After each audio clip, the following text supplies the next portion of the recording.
Il a pris le soleil tout dimanche pour nous rapporter les images et les records du meeting. J'accueille notre envoyé spécial / expert sportif. Salut Greg. Salut Fanny.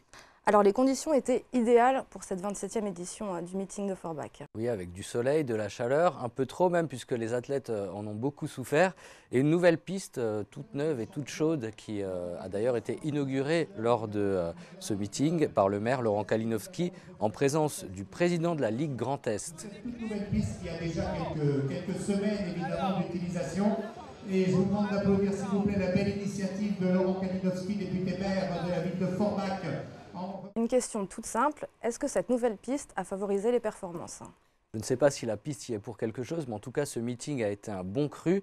Le plateau était très relevé avec beaucoup de Français et des Polonais aussi qui se sont illustrés. Je pense bien sûr tout d'abord à la double championne olympique de lancer de marteau, la Polonaise Annika Wlodarczyk, une légende donc qui s'impose comme l'année dernière avec un lancer à 75,69 m devant une autre Polonaise.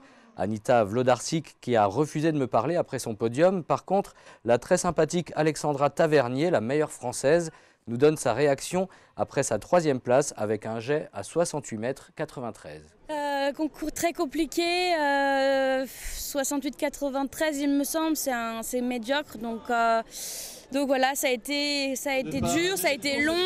En plus, physiquement, j'ai des petits couacs au niveau du genou, mais bon, ce sont des choses qui arrivent. Il faut travailler et apprendre. Aujourd'hui, ça a été dur, il a fallu gérer la chaleur, mais rien n'est perdu. Les organisateurs, comme le public, espèrent toujours assister à des exploits. Et là, je crois qu'ils n'ont pas été déçus avec 2 records du stade qu'on n'attendait pas forcément. Oui, le premier sur 400 mètres avec encore un Polonais, Rafał Omelko, qu'on voit ici sur le podium et qui bat le vieux record de Leslie Jones qui datait de 2009 avec 45,24. On note aussi la 3e place du Français Teddy Attin-Venel qui bat à 32 ans son record personnel en 45,39. Et puis, autre perf qui va rentrer dans l'histoire de ce meeting de Forbach, c'est à la perche avec Kevin Menaldo. Le Français a effacé le record du stade de Renaud Lavillenie avec une barre franchie à 5,83 m. Record du stade, record personnel, meilleure performance française de la saison et 3e meilleure performance mondiale de l'année. On écoute sa réaction après une journée quasi parfaite pour lui, si ce n'est qu'il a échoué ensuite à 5,91 m. Le record perso, le record du stade et un saut à 5,83 m.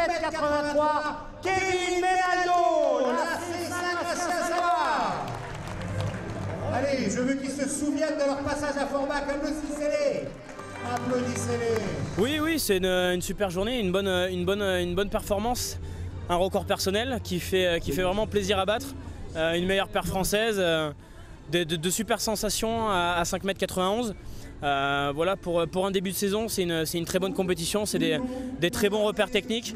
Voilà, il manquait un peu de fraîcheur à la fin du concours pour je pense vraiment faire de belles attaques à 91, mais voilà, vraiment très content de la compétition, surtout au niveau du début de saison, ça reste encore très prometteur pour la suite. Moi je suis vraiment content pour lui parce que c'est un chic type et faire 5,83, il m'avait dit comme ça en aparté, il m'a dit j'aimerais bien faire 5,81 pour battre le record de Renaud Lavillenie.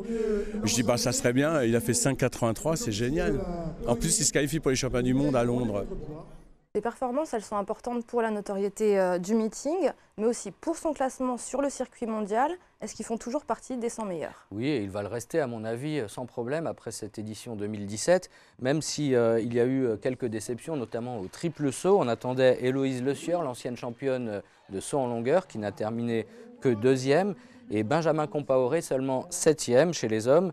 Mais ce qui est intéressant aussi, c'est que les athlètes de haut niveau aiment venir démarrer leur saison à Forbach et reviennent d'année en année.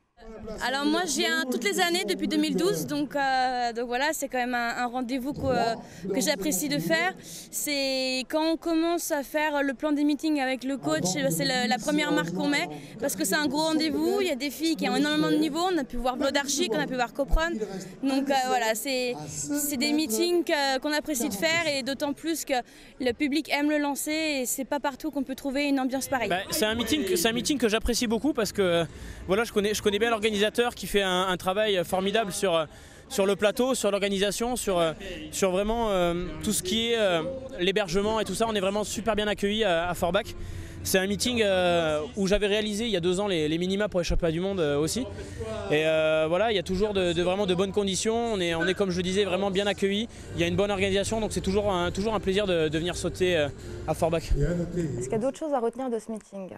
Oui, c'est difficile d'être exhaustif, mais je retiendrai bien sûr les performances des Lorrains, en particulier de Quentin Bigot au marteau, qui réalise sa meilleure performance de la saison avec un jet à 77,30 m en battant ni plus ni moins que le champion olympique en titre, Nazarov, qui doit se contenter, lui, de la 3e place. On a aussi des athlètes forbachois qui sont illustrés et qui ont fait honneur à leur club. Oui, forbachois ou anciens forbachois comme Pauline Lett, qui est aujourd'hui licenciée à Metz, et elle était toute proche de son meilleur niveau sur 100 mètres haies. On la voit ici remporter sa série en 13,40, son record étant de 13,38. Elle fera un peu moins bien en finale, 13,66. Elle termine 2e derrière la polonaise Koloczek. Et puis le grand espoir du sprint forbachois, c'est Ange Rimlinger, championne de France cadette sur 200 mètres. À 15 ans seulement, elle est alignée sur 100 mètres et décroche une 4e place en 12,17. Excellent temps. Une course remportée par l'américaine Anderson, qui a quand même été championne du monde avec le relais américain. Le prochain grand rendez-vous pour les fans d'athlétisme, c'est bientôt et c'est le Masters de Perche. Oui, ça arrive vite, dans 15 jours à peine. Ce sera le 14 juin au centre-ville de Forbach. Écoute, merci beaucoup Greg, on se retrouve bientôt pour toujours plus de sport. Salut Fanny, à bientôt. Salut. C'est la fin de ce 8 minutes, merci beaucoup de l'avoir suivi. Je vous donne rendez-vous demain, même heure, même chaîne, mais pour un journal enregistré à Bétain. Très bonne soirée à tous, salut.